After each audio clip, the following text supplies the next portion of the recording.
నమస్తే మహాదేవ శంభో,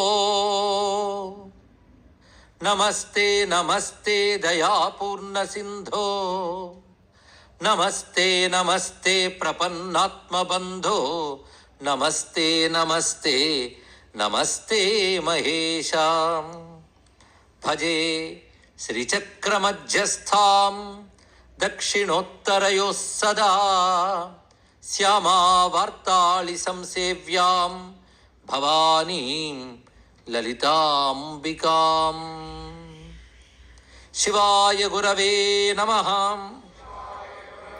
కానీ పోలీసులు చూసి భయపడకూడదు. వాళ్ళు ఉన్నారంటే ధైర్యంగా మన ఇంట్లో మనం పడుకోగలం. కానీ గ్రహాలు అలాంటివే. అయితే వీటికంటే గొప్పది ఈశ్వర అనుగ్రహం. ఆ గ్రహం అంటే గ్రహాలు ఏం చేయలేవు అన్నాడు ఇక్కడ. అదే అనుగ్రహం పొందడం కోసం మనం పరమాత్మ ఆరాధన చేయడానికి ప్రక్రియలన్నీ చెప్పాడు. దీన్ని బట్టి మనం బాగుపడడం కోసం ఈశ్వర జ్ఞానం ఎన్ని విధాలుగా ఉందండి ఇక్కడ. అర్చన, మంత్రము. అర్చన అంటే శరీరంతో చేసేది, మంత్రం అనేది నోటితో చేసేది, స్మరణ అనేది మనస్సుతో చేసేది. నేను ధ్యానం దాకా వెళ్ళలేదు. ధ్యానం చేయడం, ధ్యానాలు ఎక్కువ భ్రాంతులేనండి. ఫోటో తీసుకోవడానికి పనికి వస్తాయి తప్ప ధ్యాన భంగిమలో ఫలానా వారం రాయడమే. అలాగని ధ్యానం లేదు కుదరదని నేను అనట్లేదు. ఇలా కూర్చోగల ధ్యానం కుదిరిపోయింది భ్రాంతి మాత్రమే. 10 నిమిషాలు ఎక్కువైతే నిద్ర కూడా. దాన్నే ధ్యానం అని అవతల వాళ్ళు అనుకోవడానికి ప్రయత్నించవచ్చు ఇక్కడ. పై వాలిపోతుంటుంది, పోల్చేస్తారు అవతల వాళ్ళు ఇక్కడ. అందుకే ధ్యానం కూడదని కాదు, కుదరదని కాదు, అది కుదరడానికి ఎంత చెయ్యాలో. అందుకే మనస్సుకు పని పెట్టండి, స్మరణ. అందుకే మా గురువుగారి దగ్గరికి వెళ్ళి ఒక ఆయన అడిగాడు, ధ్యానం కుదరట్లేదని. ధ్యాస పెట్టుకున్నారు ఆయన. ఎంత బాగుందండి. ధ్యాస ఎలా ఉంటుందంటే ఉంటుందండి తప్పకుండా. రేపు పొద్దున్న నీకు ఇష్టమైన వాళ్ళు వస్తారు అంటే ఇవాళ పొద్దున్న లేచిన దగ్గర నుంచి ఏ పని చేస్తున్నా వాళ్ళ చింతనే. నేను ఉదాహరణ చెప్పాను, ప్రతివాడికి అంతే. పాజిటివో నెగిటివో ఒకటి పట్టేస్తే అన్నం తింటున్నా, టీవీ చూస్తున్నా, మాట్లాడుతున్నా అదే హాంటింగు. ఈ ధ్యాస భగవంతుడి మీద పెట్టుకో, ధరించిపోతావు అంతే. అంత తేలిక. అందుకే మోక్షం పొందడం కూడా తేలిక కాదు ఇక్కడ, తెలుసుకోండి. అందుకే ఆధ్యాత్మలింగార్చన సంగతి తర్వాత వీటిలన్నింటిలో ఆరాధన చేస్తూ దేశములు బట్టి కాణువులు బట్టి లింగ భేదాలు ఎన్ని ఉంటాయి. అయితే ఈ లింగాలన్నింటిలో మళ్ళీ భౌతికంగా చెప్పే లింగాలన్నింటిలో నాకు పార్థివ లింగం చాలా ఇష్టం అని చెప్పాడు స్వామివారు. పార్థివ లింగార్చన చాలా ప్రీతి. ఎందుకంటే మట్టితో చేసే లింగం అదేం పెద్ద కష్టం కాదట. మూర్తి మృదా బిల్వదళేన పూజా ప్రయాస సాధ్యం వదనన్న వాద్యం. మూర్తి అంటే మట్టి తీసుకుని ఉండ చుడితే అయిపోయింది లింగం.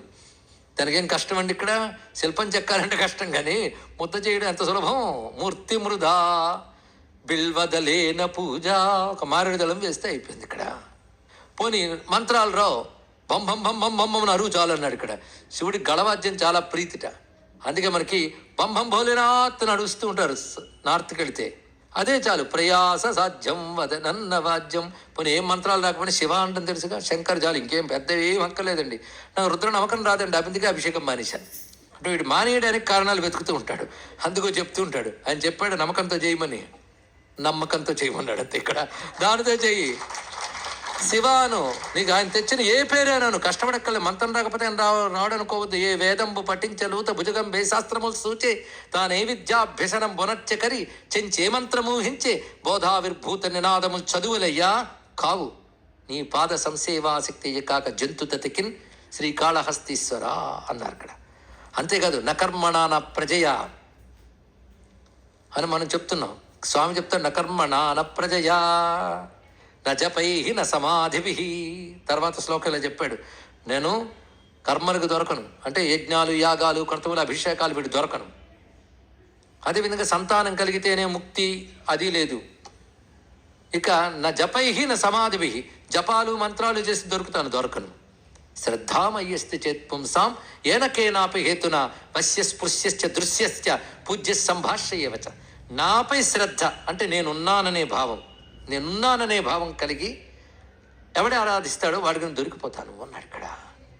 అందుకే ఈ మంత్రం తంత్రం ఏమీ రాదు తిన్నడికి. శివుడు ఉన్నాడన్న ఒక్క స్పృహ కలిగింది. శాస్త్రం చదివి కాదు, కలిగిందంతే. పూర్వజన్మ సంస్కారాలను బట్టి దృఢమైన నమ్మకం ఏర్పడింది. అందుకని 100 కొలది శాస్త్రజ్ఞానం ఒక ఎత్తు, దృఢమైన శ్రద్ధ ఒక్క ఎత్తు. అదొక్కటి చాలండి. శాస్త్రాలు శ్రద్ధ కలిగించడానికి పుడతాయి. శ్రద్ధ కలిగే శాస్త్రాలు ఎందుకు? ఒడ్డు చేరేక పడవ ఎందుకు? శ్రద్ధ కలిగే శాస్త్రం ఎందుకు? అది శాస్త్రాల బలం ఎందుకంటే శ్రద్ధ కలిగించడం కోసం. భగవంతుడు ఉన్నాడని దృఢ విశ్వాసం, ఆయన మంది ప్రేమ, అది కలిగించడం కోసమే శాస్త్రం. అది కలిగేకి ఇవేవి అక్కర్లేదు. అయితే ఎన్ని శాస్త్రాలు అధ్యయనం చేసి సాధనలు చేస్తే ఏదో చివరి జన్మలో శ్రద్ధ కలుగుతుంది. శ్రద్ధ కలిగిందా దాన్ని మించింది లేదు. అదే శ్రద్ధ ఎవడుకుంటుందో వాడికి నేను లొంగిపోతానన్నాడు శివుడు. వస్య స్పృశ్య దృశ్య పూజ్య సంభాష్య ఏవచ. వాడికి లొంగిపోతాను, వాడు నన్ను చూడగలడు, వాడు నన్ను ముట్టుకోగలడు. స్పృశ్య వస్య స్పృశ్యశ్చ దృశ్యశ్చ పూజ్య, వాడు పూజలు నేను అందుకుంటాను. సంభాష్య ఏవచ, అతడితో నేను మాట్లాడతానన్నాడు. చెప్పిన మాట నిలబెట్టుకున్నాడండి. అందుకే అక్కడ శివుడున్నాడని నమ్మకంతో శివుడికి అన్నం పెట్టాలని తీసుకొస్తే వచ్చి తిన్నాడు. ఆయన ఇచ్చిందంత అక్కడ.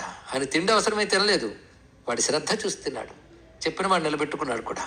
అదే శ్రద్ధతో పరమేశ్వరుణ్ణి నువ్వు ఇక నామంతో ఒక ధ్వనితో ఎలాగోలా ఆరాధించే. ఏం కష్టం చెప్పండి? ఏమీ కష్టం కాదు. బాగుపడ్డానికి సులభమైన మార్గం ఉంది, కానీ బాగుపడే యోగం లేదు. అందుకే పూజ లేదన్నారు ఇక్కడ.